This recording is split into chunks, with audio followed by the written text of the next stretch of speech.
Isang insidente na naman ng torture mga kapuso at nangyari raw ito sa loob ng isang kampo ng Philippine National Police. Ang mga biktima, mga police trainee. Nakatutok si June Veneracion. Sa unang video, makikita ang mga police trainee na pinaguhubad. Nakapiling sila habang pinapahira ng didikdik na sili sa masaselang parte ng kanilang katawan. Pati leeg at kilikili, pinahiran. Base sa reklamo at video na ipinadala sa Commission on Human Rights o CHR ng hindi nagpakilalang tao, nangyari raw ang hazing sa orientation ng Regional Public Safety Battalion sa PNP Camp Eldridge sa Los Baños, Laguna. Sa pangalawang video, nakadamit na at wala ng piring ang mga police trainee, pero pinapakain naman sila ng sili. Pinapadilaan pa sa kanila ang isang logo na nakatatak sa sementong sumusuporta sa flagpole sa loob ng kampo. Sa mga video, makikita ang mga taong naka-uniforme na nagtatawanan habang nangyayari ang hazing. May mga kumukuha rin ng video gamit ang cellphone. This is a clear case of institutional hazing at Camp Eldridge. The CHR condemns in the strongest possible terms such inhumane acts. Sumulat na ang CHR sa PNP at DILG para hilingin na imbestigahan ang pangyayari. Kung nangyayari ito sa Camp Eldridge, hindi malayong nangyayari rin sa iba pang police training camp, sabi ng CHR. My message to the Philippine National Police is to do their job ASAP because they have to show that justice can be done. Kinundina ng PNP ang insidente. Sa pag-iimbestiga nila, dapat alamang nangyari ang hazing Marso ng nakaraang taon. Sa pamamagitan ng video, nakilala na rin ang 8 pulis na sangkot sa hazing. Narilib na sila sa pwesto at nasa restricted custody na rin. Nahaharap sila sa kasong kriminal at administratibo.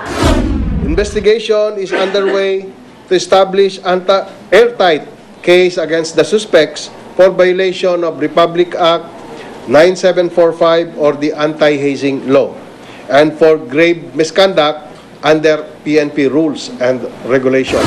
Pero giit ng PNP, hindi sa loob ng kampo nangyari ang hazing. Bagamat sa video, makikita ang sementong suporta sa flagpole na may logo na pinapadilaan sa mga police trainee. Magsasagawa rin daw ng sariling investigasyon ang Commission on Human Rights para malaman kung sino ang dapat kasuhan. Ang misyon daw nila, mabura ang hazing, lalo na sa mga organisasyon na inaasahan sanang re-respeto sa karapatang pantao. Dagdag pa ng CHR, ang mga ganitong sistema ay nagre-resulta sa mentalidad ng karahasan na pumapasok sa isipan ng ilang pulis.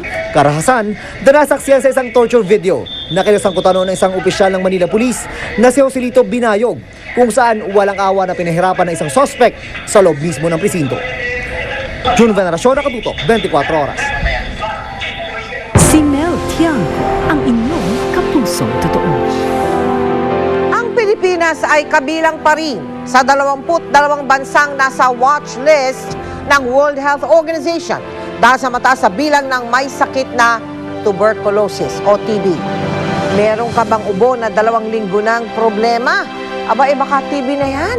Panoorin po ninyo kung ano ang dapat gawin para maagapan ang sakit na TB.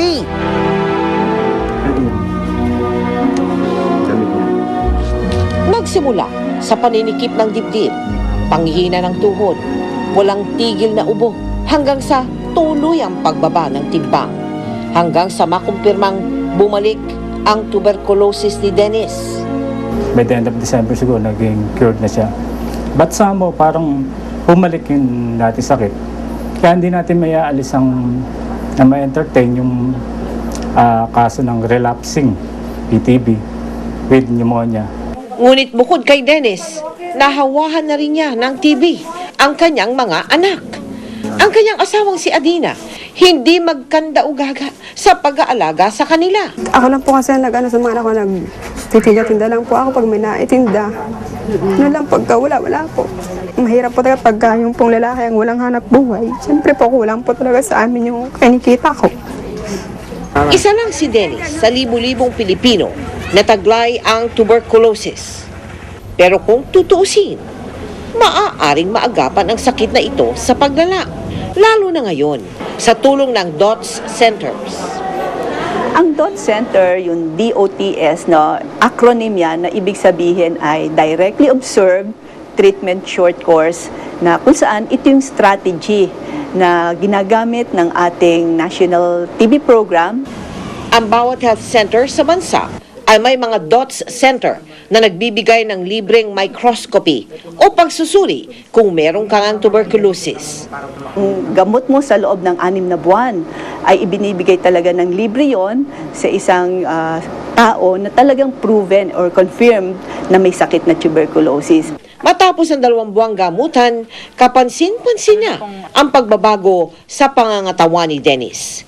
Bagamat hindi pa rin niya kayang sumabak pabalik sa trabaho, puno naman siya ng pag-asa na siya'y tuluyang gagaling. Pag ikaw ay may kasambahay, bata man yan or may edad or at any age, no, at narinig mo na siya ay umuubo, no, laging umuubo, one is you can really parang advise na mag-cover ng mouth or ng ilong, pero the more important thing is patignan na natin kaagad siya, ipasuri natin kaagad. Ngayong pong Agosto ang National Tuberculosis Awareness Month. Alam nyo, hindi na po dapat katakutan yung sakit na TB dahil ito ay nalulunasan at nagagamot naman. Kung may karagdagan kayo mga katanungan tungkol sa TB, maaari po kayong sumangguni sa mga telephone numbers sa inyong television screens o di kaya ay mag-log on sa website ng DOH, www.doh.gov.ph. Samantala, kung nais ninyo maging bahagi ng mga projects ng GMA Kapuso Foundation, maaari po magsadya sa aming tanggapan o kaya magdeposito sa aming mga bank account o kaya mag-log on sa www.kapusofoundation.com. Susunod, pulis sa Inglaterra. Ito. Ayun, binundol ng kotse na nakaw pala. At yung video na yan ng Aitang mala Justin Bieber kung kumanta, patok na yon sa internet. Sige, hataw. You know you love me, I know you care. Just shout and never, and I'll be there. Ito ang 24 oras.